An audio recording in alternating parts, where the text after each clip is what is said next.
Hi, I'm Terry Kate, and this is Romance in the Backseat with author Erin Aislinn.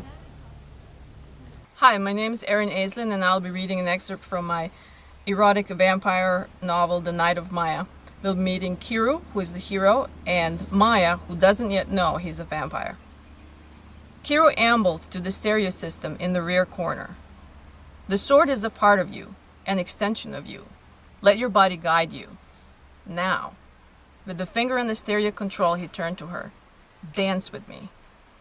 One of her favorite disco mixes filled the room at a volume so high she couldn't hear herself think, even if she tried. He waited for her to make the first move. Closing her eyes, Maya took a grounding breath and allowed the beat to reverberate through her and take the edge out of the excited heartbeat. When she lifted the sword, the candle behind her reflected on the blade. The force of Maya's strike carried the magnitude of her thrilled soul, and the strength would have been taken for a man's. She advanced and retreated to the rhythm of the song.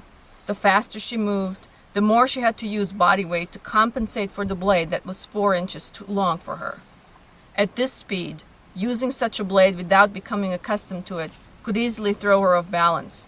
But fierceness that lurked in the shadows of Maya's femininity was breaking through, and Maya submitted with the same passion she unleashed on the dance floor.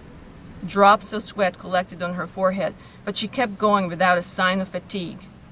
Kiru staggered. The center of her heat blurred his mind. He used to imagine dancing with her, but the actual experience awakened a trace of self-awareness he thought he would never know again. He wanted more, so he taunted her feistiness and tested her skill by moving faster than was possible for a human being.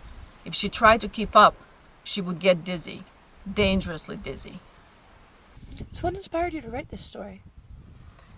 It began as a short story. It was really a fantasy of what would happen if a young woman met the man of her dreams. Really, literally, the man of her dreams. And so the short story just kind of grew from there. I just decided, what would happen if it wasn't a short story? If there was a prophecy that actually made it happen, that she's destined to be with this man. And what if he happened to be a vampire? What if she had to rise to the challenge of actually claiming him as her lover and as her lifetime partner? And vampire just popped into your head? I've always loved vampires. I come from Croatia. We've been hearing about the historical Dracula, since I was a kid. And first time I saw the movie Dracula, I just okay. So just something that's been with me all my life. You can find my book on Elora's Cave, The Night of Maya, elorascave.com.